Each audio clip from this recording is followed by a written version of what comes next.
क्या गुरु जी, शुक्राना गुरु जी, शुक्राना संगत जी। गुरु जी के चैनल गुरु जी सत्संग 4x7 पर आप सभी का मोस्ट वेलकम है, आप सभी का स्वागत है। आज हम गुरु जी की पुरानी और ब्लेस संगत आशा दुआ आंटी जी का सत्संग सुनने वाले हैं, जो गुरु जी के द्वारा उनका मार्गदर्शन हुआ था। और गुरु जी के बड़े मंदिर में जब सेवा करते हुए आंटी जी का बहुत ही कीमती जो सामान था वो गुम हो गया था, और किस तरह से उन्हें गुरु जी की कृपा से वो संभव हो पाया है। आंटी जी कहती हैं, गुरु जी हमारे मार्गदर्शक हैं और हम अंधेरे से रोशनी की ओर ले जाते हैं। जब भी हमें मार्गदर्शन की ज़रूरत होती है, गुरु जी आते हैं और पूरी तरह से हमारा मार्गदर्शन करते हैं। यह सत्संग उनका दिव्य मार्गदर्शन ही दर्शाता है। एक बार गुरु जी के सत्संग का आयोजन फारूक नगर में किया गया था, जो गुड़गांव से भी कुछ और आगे है। फारूक नगर, वहाँ जाने का कोई विचार नहीं था, क्योंकि फारूक नगर हमारे घर से बहुत दूर था। परंतु सत्संग वाले दिन हमारे पड़ोसी ने आकर पूछा कि क्या हम उनके साथ सत्संग में जाना चाहेंगे। हमने खुशी खुशी हाँ कर दी और जल्द ही हम सत्संग के लिए निकल पड़े। परंतु कुछ ही देर में हमें एहसास हुआ कि हम में से किसी के पास भी वो निमंत्रण पत्र नहीं था जिस पर सत्संग के स्थान का पता लिखा हुआ था। हम फिर भी फारूक नगर की ओर बढ़ते रहे। फारूक नगर के पास एक चौराहे पर हमने बाईं तरफ मोड़कर किसी से रास्ता पूछने का निश्चय किया। तभी हमें एक गाड़ी नजर आई जिस पर गुरुजी लिखा हुआ था। वो दाएं ओर मुड़ गई। हमने उस गाड़ी के पीछे पीछे जाने का निश्चय किया। हम गाड़ी में 5 लोग थे। हम सब ने गाड़ी के पीछे गुरुजी लिखा हुआ देखा था। हम उस गाड़ी के पीछे 2 से 3 किलोमीटर तक चलते गए।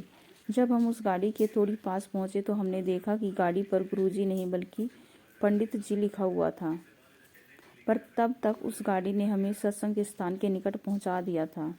यह कितना अद्भुत आश्चर्यजनक था। आंटी जी कहती हैं कि एक बार बड़े मंदिर में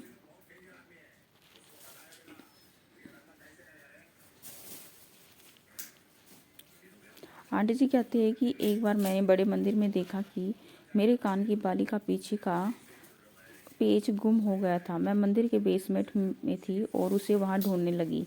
वहां कुछ और सेवादार भी थे, वो सब मेरे साथ ढूंढने लगे। इतनी छोटी सी वस्तु मिलना मुश्किल था, इसलिए मैंने उन सेवादारों को जाने को कहा और वे चले गए। मैं लंगर बेसमेंट में रसोई घर की ओर जाते हुए ढूंढती जा रही थी।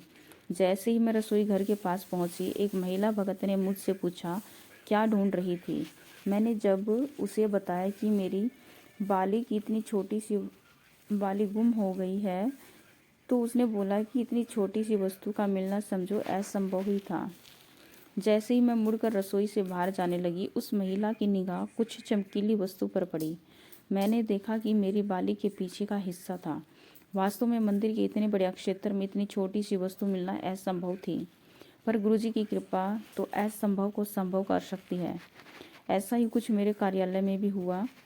एक दिन मेरी नथुनी गुम हो गई। मैंने अपनी कुर्सी के आसपास उसे ढूंढा, पर वो नहीं मिली।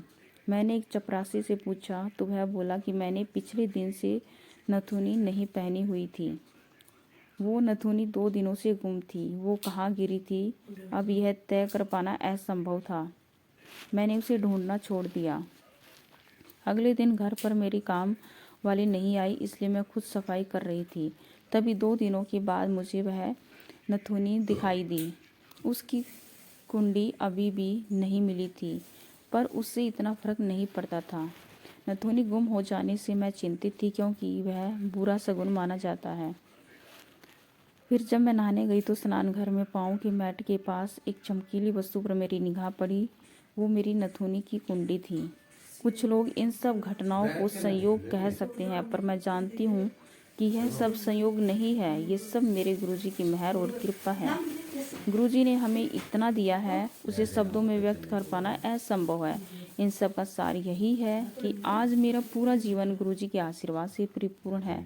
हम उनके अनंत आशीर्वाद और प्रेम का आनंद उठाते हैं। उनके कुछ नहीं दे सकते, अगर हम उन सब कुछ कह सकते हैं तो केवल शुक्राना गुरुजी। गुरुजी ना केवल हमारे बड़ी बड़ी कष्टों को संभालते हैं, पर उसके अतिरिक्त नथुनी जैसी छोटी छोटी वस्तुओं को भी। जय गुरुजी, शुक्राना गुरुजी, अनंतम अनंतम शुक्राना गुरुजी। ये है आशा दुआ आंटी जी का बहुत ही ब्लेसिंग से भरपूर सत्संग।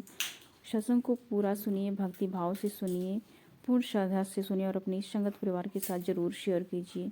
अगर आपका भी कोई शुक्राना सत्संग है तो आप भी अपना शुक्राना सत्संग व्हाट्सएप लिंक पर भेज सकते हैं, व्हाट्सएप नंबर पर भेज सकते हैं।